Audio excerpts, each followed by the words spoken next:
है उससे आपको राउंड शेप दे देना है। आप हैंड से भी दे सकते हो, फ्रेंच कर्व स्केल भी यूज़ कर सकते हो। उसके बाद आपको डिसाइड करना है पट्टी यहाँ पे, यानी कि जो शोल्डर पट्टी होती है वो कितनी रखनी है। तो यहाँ पर मैं 2 इंच की रखूँगी, तो आपको 1 इंच बढ़ा लेना है।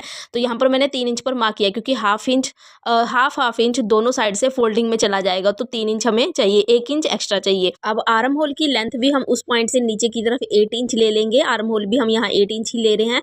और फिर हम नेक के पास से देख लेंगे इसकी गैप कितनी आ रही है। तो यहाँ पर ये 6 इंचज़ आ रहा था, तो नीचे भी 6 इंचज़ पर मार्क करके हमने पॉइंट्स को मिला देना है। और उसके बाद यहाँ पर देखो, अगर आप हाथ से राउंड दोगे तो 1 इंच के गैप पर जहाँ पर आपका तिकोना बन रहा है ना, वहाँ पर आपको 1 इंच पर मार्क कर लेना है और उस पॉइंट को मिलाते हुए आपको राउंड शेप दे देना है। और फ्रेंच कर्व स्केल से देना चाहते हो तो कुछ इस तरीके से फ्रेंच कर्व स्केल रखना है और राउंड शेप दे देना है। तो यहाँ पर दोनों मार्किंग हमारी कंप्लीट हो गई। उसके बाद अब हम फिटिंग की मार्किंग करेंगे। तो जितनी भी फिटिंग की मार्किंग है ना, आपको सब में ना हाफ इंच प्लस करके मार्क करना है, क्योंकि अंडरशर्ट हमारा थोड़ा लूज होता है। तो यहाँ पर देखो, मेरी जो ब्रेस्ट है वो मेरी 9 इंच है, तो मैंने 9.5 इंच पर मार्क किया है। आर्म होल के कॉर्नर से हम नीचे की तरफ 11 इंच पर मार्क करेंगे, जहाँ पर हम हिप की मार्किंग करेंगे। और ऊपर से हम 15 इंच पर एक मार्किंग कर लेंगे, जो कि हमारी कमर के लिए होगा। और यहाँ पर हम कमर की मार्किंग करेंगे। तो इस तरीके से हम कमर और हिप की पॉइंट निकाल लेंगे। और जो जो मेजरमेंट था उसके अकॉर्डिंग हम यहाँ पर हाफ इंच प्लस करके मार्किंग कर देंगे। और सभी पॉइंट्स को हमने मिला देना है।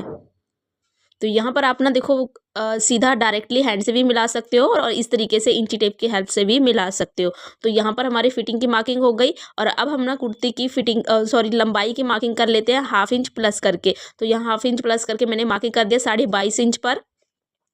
और यहीं से अब हमने ना घेर डिसाइड करना है। तो घेर जो होता है वो हिप से 1 इंच छोटा रखना पड़ता है, क्योंकि जब हम इसको अंडरशर्ट को वियर करते हैं ना, तो कुर्ती के नीचे से ना कॉर्नर दिखने लग जाते हैं साइड से। तो उसके लिए आपको ना 1 इंच छोटा करना पड़ जाता है। तो यहाँ पर देखो 10 इंच पर मैंने मार्क कर लिया, यानी कि 20 इंच की मैं जो घेर है इसका नीचे रेडी करूँगी। और 1 इंच एक्स्ट्रा रख लिया फोल्डिंग के लिए। उसके बाद साइड में जितना फैब्रिक होगा उसको हम कट कर देंगे।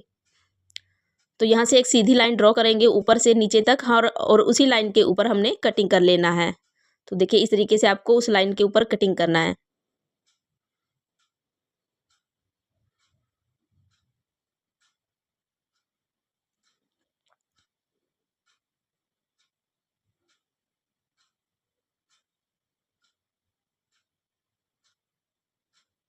तो यहाँ पर नेक की और आर्म होल की भी कटिंग हो गई है। और यहाँ पर नीचे जो हमने मार्किंग किया है फिटिंग लेंथ का, वो हम दूसरे साइड पे भी मार्क कर देंगे। और अब फिटिंग की जो मार्किंग की है वो हम इस तरीके से पलट लेंगे, क्योंकि फैब्रिक काफ़ी पतला होता है। तो दूसरे साइड से जो मार्किंग है वो दिख रही होती है, तो उसी मार्किंग के ऊपर आपको दोबारा से ड्रॉ कर देना है।